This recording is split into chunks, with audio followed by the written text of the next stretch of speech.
Ça vous dit un petit récapitulatif sur les techniques de récupération? Et j'avoue que j'ai dans un petit coin de ma tête tous ceux qui ont fini le marathon de Paris dimanche dernier. Les piliers dans la récupération, c'est bien manger, bien boire et bien dormir.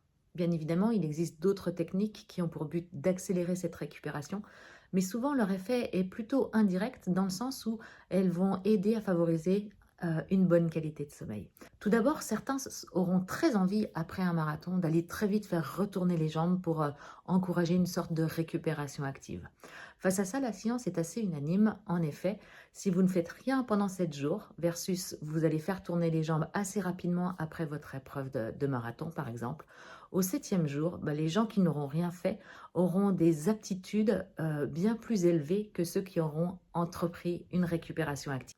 Donc autorisez-vous 7 jours sans rien faire, c'est un grand service que vous pouvez rendre à votre corps. Les bains froids ou les bains contrastés pourront avoir un effet intéressant sur la diminution des courbatures et l'augmentation de la récupération perçue. La plupart des effets positifs de l'électrostimulation a été démontré sur des paramètres subjectifs tels que l'amélioration de la douleur.